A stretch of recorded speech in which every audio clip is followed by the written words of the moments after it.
இதுக்கு நான் இவ்வளோ பெரிய பாத்திரம் எடுத்திருக்கேன். ஏன்னா நான் 1 கேஜி மேங்கோ வந்து நல்லா பெருசு பெருசாக கட் பண்ணி வச்சுருக்கேன். அதுக்கு மிக்ஸ் பண்ணுறதுக்கு இதுக்கு தான் கரெக்டான அளவு. இப்போது நீங்கள் வந்து 1 கேஜியை வந்து எப்படி வேணால் கட் பண்ணிக்கோங்க. நான் இந்த வீடியோவில் காமிச்சிருக்க மாதிரியும் நீங்கள் கட் பண்ணலாம். இல்லை பொடிசாக இல்லை உங்கள் ஃபேவரட் சைஸில் நீங்கள் கட் பண்ணி வச்சுக்கோங்க. இப்போ நான் ஏன் இந்த மாதிரி கட் பண்ணி வச்சுருக்கேன்னா, எனக்கு இந்த 6 months to 1 year வரைக்கும் ஸ்டோர் ஆகிறதுக்காக நிறைய இது பண்ணி வச்சுருக்கேன். இன்னொன்று, எனக்கு அந்த ஊறுகாய் ஒரு பீஸ் சாப்பிட்டா ஒரு சாட்டிஸ்ஃபேக்ஷன். இப்போ உங்களுக்கு வந்து குட்டி குட்டியாக தான் பிடிக்கும்னா நீங்கள் குட்டி குட்டியாக கட் பண்ணிக்கோங்க. மாங்காய் எப்போவுமே வந்து காஞ்சு தான் இருக்கணும். நான் வந்து கழுவி தொடச்சி அதை இந்த மாதிரி அழகழகாக பீஸாக கட் பண்ணியிருக்கேன். உங்களோட ஃபேவரட் சைஸில் கட் பண்ணிவிட்டு நீங்கள் இந்த மாதிரி ஒரு பெரிய பிளேட்டில் போடுங்க. போட்டுட்டு இது இப்போ நான் காட்டுற இமேஜில் வந்து ரொம்ப நிறைய இருக்குது. ஸோ அதை நான் என்ன பண்ண போகிறேன் அப்படின்னா 2 பிளேட்டில் ட்ரான்ஸ்ஃபர் பண்ணுறேன். ஸோ அதில் ஏதாவது கொஞ்சம் ஈரப்பதம் இருந்தாலும் ஃபேனில் காய வச்சுக்கலாம். இப்போ நீங்கள் வந்து ஃபேனில் ஒரு 30 minutes வச்சா போதும். எந்தில் நான் கழுவி தொடச்சி கட் பண்ணதுனால கையிலையும் எந்த ஈரமும் இல்லை, மாங்காயிலையும் இல்லை. இருந்தாலும் ஒரு சேஃப்டிக்கு ஒரு 30 minutes நான் காய வச்சிடுறேன். காய வச்ச மாங்காவை இப்போ நம்ம என்ன பண்ணலாம் அப்படின்னா, இந்த பெரிய போல் எடுத்து வச்சுருக்கேன் இல்லையா, இதில் நான் போடுறேன். நீங்கள் போல் சைஸ் வந்து நீங்கள் எப்படி மாங்காவை கட் பண்ணுறீங்களோ அதை பேஸ் பண்ணி ஒரு வாட்டி பாத்திரத்தில் போட்டு பாருங்கள். அது போட்டு பார்த்து ரொம்ப டைட்டாக இருக்கக்கூடாது. ஏன்னா நம்ம வந்து அதில் தான் மிக்ஸ் பண்ணணும், நிறைய மசாலாஸ் போடுவோம். ஸோ அதனால் நம்ம வந்துட்டு அகலமான பாத்திரம்னா நம்மளுக்கு ரொம்ப ஈஸியாக இருக்கும். இப்போ இந்த மாங்காய் இருக்கு இல்லையா, இந்த மாதிரி பெருசாக கட் பண்ணியிருக்கேன். இதில் வந்து நான் வந்துட்டு 1/2 cup ஆஃப் கல் உப்பு போட போகிறேன். இப்போ நீங்கள் வந்து கல் உப்பு இல்லை, நைஸ் உப்பு அப்படி தான் இருக்குது, அதுதான் உங்களுக்கு கம்ஃபர்டபுள் அப்படின்னா பிரச்சனையே இல்லை.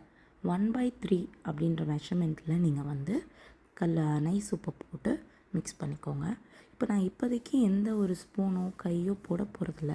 ஸோ அதனால் நான் அந்த போலை குலுக்கி மட்டும் மிக்ஸ் பண்ணிவிட்டு ஃபைனலைஸாக நான் வந்து கரண்டி யூஸ் பண்ணலாம் அப்படின்னு சொல்லிட்டு இது பண்ணிகிட்ருக்கேன். அங்கங்கே ஒட்டிகிட்டு இருந்தாலும் பிரச்சனை இல்லை. இப்போ நெக்ஸ்ட்டு வந்து மிளகாய்த்தூள். இது வீட்லேயே அரைச்ச மிளகாய்த்தூள். நான் வெறும் மிளகாய்த்தூள் 1 cup ஃபுல்லாக போட்டிருக்கேன். அது கூட 1 tablespoon பெருங்காயம். நிறைய பேருக்கு பெருங்காயம் பிடிக்காது. அப்படி பிடிக்காதவங்க கொஞ்சோடு சேர்த்துக்கோங்க. இப்போ நான் அடுத்தது வந்து பூண்டு சேர்த்துக்கிறேன். எனக்கு பூண்டு ரொம்ப பிடிக்கும். பூண்டு ஊறுகாவாக இருக்கட்டும், குழம்புலையாக இருக்கட்டும், எனக்கு ரொம்ப பிடிக்கும். ஸோ அதனால் இது ரொம்ப ஆப்ஷனல் தான். பூண்டு வேணும்னா போட்டுக்கலாம், இல்லைனா ஸ்கிப் பண்ணிக்கலாம். இப்போ இந்த ஊறுகாய் சோக்காக அது ஒரு கலர் வரும் இல்லையா, அதனால் நான் வந்து காஷ்மீரி சில்லி அப்படின்றத வந்து நான் எடுத்திருக்கேன். பூண்டு வந்து ஒரு 4-5 போட்டிருக்கேன். காஷ்மீரி தூள் வந்து 1/4 cup. அந்த மெஷர்மெண்ட்ஸ் எல்லாத்தையும் நான் வந்து கீழே டிஸ்கிரிப்ஷனில் கொடுக்குறேன், நீங்கள் அதையும் ஒரு வாட்டி பார்த்துக்கோங்க. இப்போ நான் என்ன பண்ணுறேன் அப்படின்னா, ஃபுல்லாக போலை ஷேக் பண்ணிட்டு தான் இருக்கேன். எந்த ஒரு கரண்டியோ எதுவுமே போடலை. நீங்கள் எப்படி பார்த்தாலும் கீழே மசாலா ஒட்டிகிட்டு தான் இருக்கும். இப்போ வந்து நம்ம அடுத்த ப்ரொசீஜர், அடுத்த பவுடர் எல்லாம் இது பண்ணிவிட்டு நம்ம மொத்தமாக கரண்டி போட்டுக்கலாம். அது வரைக்கும் நீங்கள் சும்மா மிக்ஸ் பண்ணால் போதும். இப்போ உங்களால் என்ன மாதிரி பவுலை இது பச்சு குலுக்க முடியல அப்படின்னா ஒரு ஸ்பூனோ ஒரு தோசைக்கரண்டியோ எடுத்துக்கோங்க. தோசைக்கரண்டி எடுத்து வச்சு நீங்கள் மிக்ஸ் பண்ணிக்கோங்க.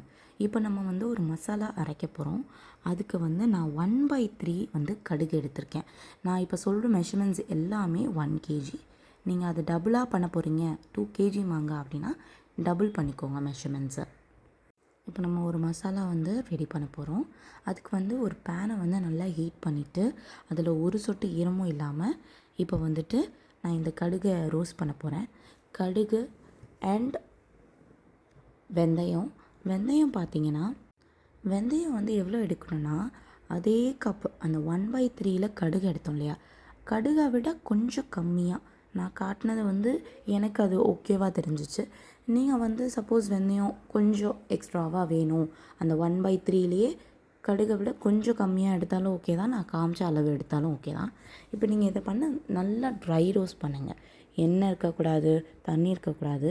இப்போ இந்த கலர் சேஞ்ச் ஆகுது இல்லையா, இது ஃபுல்லாக எல்லா வெந்தயமும் கலர் சேஞ்ச் ஆகி கடுகு வந்து டப் டப் டப்புன்னு வெடிக்கணும். இப்போ நான் இங்கே வந்து என்ன போட்டிருக்கேன்னா எல்ஜி பெருங்காயம் ரொம்ப கம்மி தான், 1 டேபிள் ஸ்பூனில் ரொம்ப கொஞ்சோடு எடுத்திருக்கேன். எனக்கு பெருங்காயம் அண்ட் பூண்டு நிறையா பிடிக்கும். அண்ட் இது வந்து ஒரு நல்ல ஏஜென்ட் அந்த கெட்டு போகாமல் இருக்கிறதுக்கு.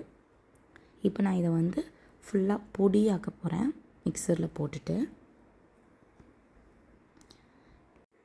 இது பவுடர் பண்ணுற சமயத்தில் நம்ம 2 கப் நல்லெண்ணெய் யூஸ் பண்ணிங்கன்னா உங்களுக்கு வந்து லாஸ்டிங்காக இருக்கும், டேஸ்ட்டாக இருக்கும். அதுவும் இல்லாமல் கொஞ்சம் எக்ஸ்ட்ராவாக யூஸ் பண்ணணும். நான் எடுத்த 1 கிலோ மாங்காய்க்கு வந்து 1 kg கட் பண்ணி மெஷர் பண்ணதுனால எனக்கு 1 kg வந்துச்சு. ஸோ அதுக்கு நான் வந்து 2 கப் வந்து என்ன பண்ணியிருக்கேன் அப்படின்னா எடுத்திருக்கேன். 2 கப் எடுத்து ஆயில் கடாயில் போட்டிருக்கேன். கடாயில் அந்த ஆயில் சூடானதும் நம்ம வந்து இந்த கடுகு ஆட் பண்ணிவிட்டு அது பொரியிற வரைக்கும் கொஞ்சம் வெயிட் பண்ணுவோம். அதுக்கப்புறமா நான் வந்து காஞ்ச மிளகாய் ஒரு 2 மட்டும் கிள்ளி போட்டிருக்கேன். நம்ம சில்லி பவுடர் போட்டிருக்கோம், ஸோ அதனால் காஞ்ச மிளகாய் இஸ் வெரி ஆப்ஷனல். இப்போ வந்து காஷ்மீரி தூள், அந்த பிரைட் ரெட் கலர் வந்து எனக்கு ரொம்ப பிடிக்கும் அப்படின்றதுக்காக நம்ம வந்துட்டு ரெட் கலர் ஆட் பண்ணியிருக்கோம். நான் அரைச்ச பவுடர் போட்டு மிக்ஸ் பண்ணிவிட்டு இப்போ இந்த கொதிக்கிற எண்ணெயை இதில் ஊற்ற போகிறேன். ஊற்றிட்டு ஒரு வாட்டி நல்ல பெரிய கரண்டி வச்சு கீழே இருக்க மசாலாலாம் மிக்ஸ் பண்ணிட்டதுக்கப்புறம் ஒரு வெள்ளை துணி போட்டு அது மேலே தட்டு வச்சு மூடி நான் ஓரமாக வைக்க போகிறேன். ஒரு 5 டேஸ்க்கு மார்னிங் அண்ட் ஈவினிங் நான் கரண்டி வச்சு இந்த மாதிரி நல்லா மிக்ஸ் பண்ணி விட போகிறேன். கரண்டியில் எந்த ஈரப்பதமும் இருக்கக்கூடாது, இல்லைனா சீக்கிரமாக கெட்டு போயிடும். ஆஃப்டர் 5 டேஸ் நீங்கள் என்ன பண்ணலாம் அப்படின்னா ஒரு ஜாடியோ ஒரு பிளாஸ்டிக் டப்பாவில் நான் ரெக்கமெண்ட் பண்ணுறேன். பட் அதில் ஸ்டோர் பண்ணி வச்சிங்கன்னா உங்களுக்கு 1 year வரைக்கும் வரும்.